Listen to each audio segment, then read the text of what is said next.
Welcome to SA Today. We have a great show coming up for you tonight. Boris Gresley will be joining us in studio to talk about Student Association's plans for this upcoming semester. I'm Will Gerhard. This is SA Today.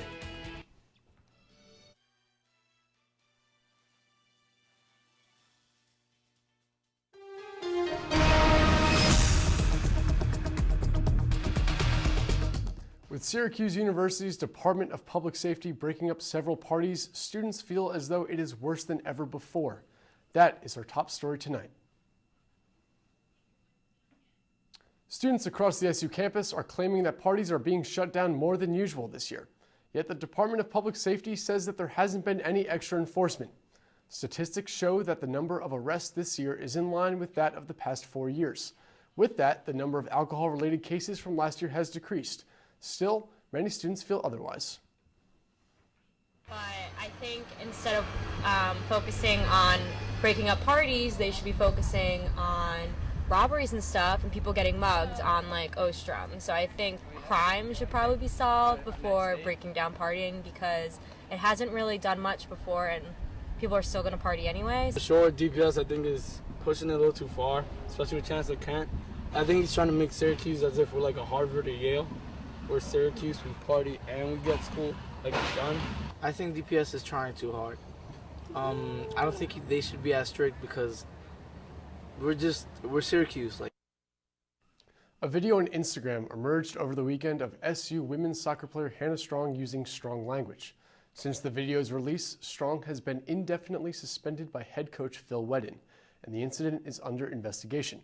By Sunday evening, SU Sports Director Dale Gross and Chancellor Severud had responded to the event. Gross stated, quote, "This type of intolerant and hurtful language is not part of the culture we seek to foster among our student athletes and has no place at Syracuse University." Head coach Wedden refused to answer any questions regarding the incident after the team's victory over Vermont on Sunday. Serious, but it should be taken more serious because she was intoxicated. Because even though that was just one person, that was a lot of people. That's a lot of people on campus' feelings, and it's sad that it's still that way, and that the minority, not just as in race but as in sexuality too, is not safe here on campus. Officials in Ferguson, Missouri say they plan to establish a citizen review board to help guide their police department. The Ferguson City Council is set to meet tonight for the first time since 18-year-old Michael Brown was shot and killed by a police officer last month. The review board's goal is to provide citizen oversight among other changes aimed at improving community relations. The family of slain American journalist Steven Sotloff believes that ISIS paid off Syrian rebels to alert them once Sotloff entered Syria. A family friend of Sotloff's, Barak Barfi, says that rebels set up a fake checkpoint at the border that Sotloff and his crew were unable to escape once they entered, sometime in August 2013. The tip is rumored to have been somewhere between $25,000 and $50,000. The SU Student Association met last night in Maxwell Auditorium to set goals for this upcoming semester and to swear in the new Speaker of the Assembly, Daniel Hernandez. Goals made for this semester include safety concerns, improving visibility of SA on campus, and renovating older buildings. Discussion also included a wellness center that is always accessible for students and creating a 21st century gym.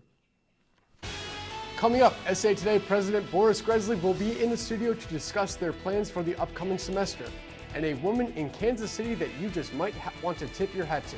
Stay with us.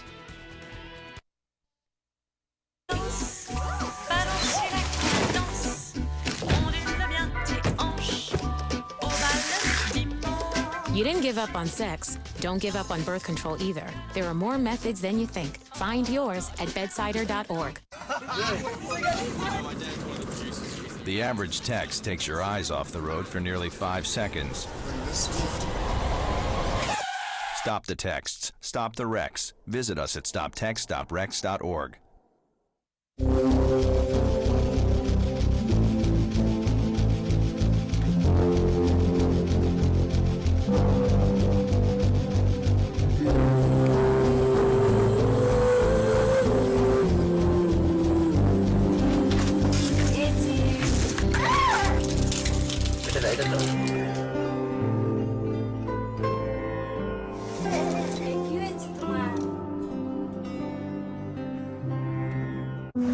Hi, my name's CJ. A few years ago, my father became seriously ill. I did what I could do before he passed, but it took its toll. I lost my job, my house. I'm getting back on my feet, but I don't know when there'll be food on the table. How'd I do, CJ? We could be twins. Well, cousins, maybe. Play a role in ending hunger. Visit feedingamerica.org/hunger and find your... I think someone at my friend's school has this thing called autism. My friend's brother's son has autism. My neighbor's son has autism. My son has autism. Autism is getting closer to home. Today, 1 in 88 children is diagnosed with autism. That's a 1,000% increase in the last 40 years. Learn more at autismspeaks.org/signs. Hey, I'm Anderson Cooper. As a parent, you want to make sure that your child knows how to deal with bullying when they see it happening. And chances are they want to help, but they don't really know how. I'll teach them that the best thing to do is calmly walk away, find a teacher or other adult, and speak up. And do your part. Be that adult they can talk to and trust will listen. Join me to help stop bullying. Go to stopbullying.gov to find out more.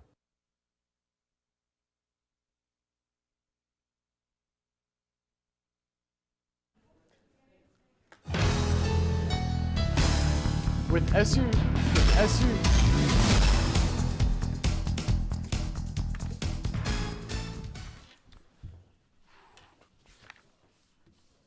SU still standing atop the Princeton Review top party school rankings, the Student Association is discussing what they can do to bring this now infamous ranking to a more positive light. Discussion has started regarding a new student center. Students at SA's General Assembly meeting last night agreed that Shine Student Center is below par in terms of entertainment. SA Vice President Daniela Lopez talked about schools with bowling alleys in their student centers or up-to-date gyms. If Syracuse had an entertaining 24-hour student center, it would be a great benefit for the next generation of students to come. SA President Boris Gresley says, now, right? And so when we're thinking about what we want to do, when we're thinking about legacy, when we're thinking about what we want SA to accomplish and leave behind, can be this, right? This could be the 50th session, leaving behind a student center for the next generation of students that come. Now joining us in the studio is SA President Boris Gresley. Boris, it's great to have you with us. Thank you very much for having me here. It's great to start off the semester with SA Today. So last semester, so you began your term last January. Correct. And a very successful first semester. What are some of your most proud accomplishments from what you and your cabinet took on last semester? Yeah, absolutely. So there were a couple of different things that we worked on that were definitely achievement points, I would say. We worked with the survey. We created a survey with keeping in mind transfer students. So obviously, Student Life Committee, they worked really closely with making sure that survey was bringing up to positive light and ultimately advocating for students to be able to, transfer students to be able to actually rush during their fall semester once they arrived to campus, either fall or spring. And so that was one of the main things that we focused on with student affairs. Ultimately, the whole portion of my semester really last year was reform. Just making sure we had an internal budget committee, making sure that BEN was being restructured, making sure that we're having these internal reviews and internal retreats. And I think all of that was very positive, and I think we did a great job making sure that internally we're working well. So now our main focus really is my reconnection phase, my external phase, where we're trying to now connect with students. So like you said, there's a lot of great reconstruction and reform last semester that a lot of students, I believe, are hoping to see carry over to this semester. So do you believe that we will, as students, see the same changes in reform going forward? Yeah, it's very interesting. I think that's actually something that we all see, I think, in the Student Association see as something that's very possible and feasible, basically because of the simple fact that we have a brand new chancellor. And we have a brand new administration with much more opportunities for us to actually take. And so we do see this as the time in order for us to do and to really push for the things that we want as students, as Student Association. And so I think that this semester we will be seeing a lot of positive change and a lot of positive growth from our own organization as well. So that's great. Very, very happy about it. That's great. So last night You guys met last night, and you went over some of your goals for this semester. Can you fill us in on what are some of your main goals going forward? Yeah, so really the big goal that I have moving forward this semester within my own sort of committee is the Student Affairs Summit. It's sort of an idea where we're going to have student leaders from different facets of SU really just come together into a roundtable and talk about the important things, such as, what are our values, culture, what are our traditions, and really try to move that and sort of ingrain that within the 3 phases that the Chancellor wants. Aside from that, we discussed it as an assembly, the big things we're going to be pushing for, right, as an association. And these big things, obviously, as was mentioned, are very heavy with facilities and infrastructures, such as a student center, an actual student union, per se. Another thing is the, a 21st century gym, as they call it. And trying to just go that avenue, as well as also providing alternative late-night options for students. And so there's still a lot that we have that we want to do, but it's just making sure that we're focused and we're communicating with the student body about it. So one of the things that you just mentioned and something we talked about earlier in the program was the concept of a new student center. In last night's meeting, there was a lot of emphasis on this plan. How do you anticipate making this happen for the next generation of students? Yeah, so great question. Right now, the administration themselves are seeing the possibilities of trying to really just have a campus master plan created in order to see how SU will look like in the next couple of years. And that's a great opportunity for us as students to really vocalize what we need the most. Majority of the times, students might not necessarily feel like they have a say. This moment that we're in right now in SU, it's once in a lifetime. Every single one of us that's standing here, that's sitting here, that's just being at the school institution right now, has a lot of say and way in terms of what the future of SU is. And so for us right now, we will not see the benefits of the labor that we put in, but we will definitely see it happen if we're all focused and we're all well aligned with what we're trying to do. And so it's very important for us to see this opportunity, take it, and make sure that we do exactly what students want, which is really a student center, which has been something that they've been crying for a very long time.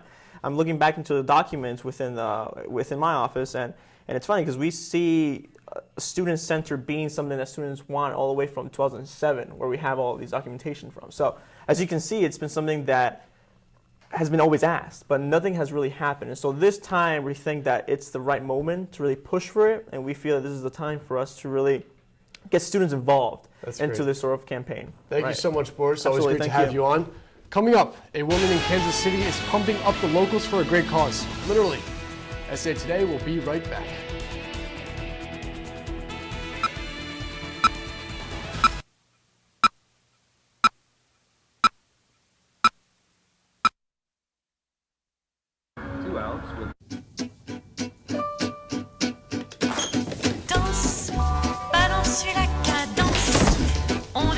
You didn't give up on sex. Don't give up on birth control either. There are more methods than you think. Find yours at bedsider.org.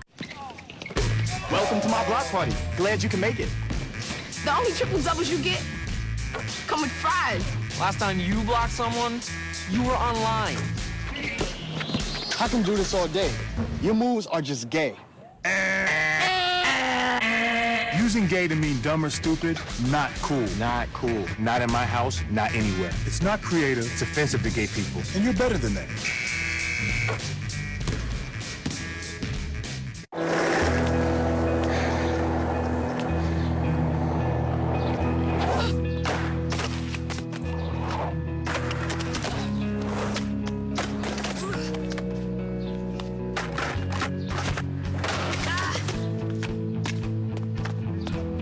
Kickflip 6 stairs takes determination. So we're getting into college. I've got what it takes. So do you.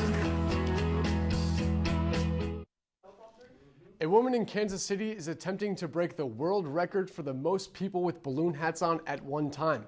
Balloon artist Stacy Krulowicz wants to convince 4,500 Kansas City residents to join her next year to get in the record books. The current record, set in 2007, was in Utah with 4,017 people. But she's not just doing this for herself. Krulowicz is asking that everyone who participates donates $5 for literacy. What a great cause. Well, that's all the time we have for today on SA Today. Thank you so much for joining us. We'll see you next time.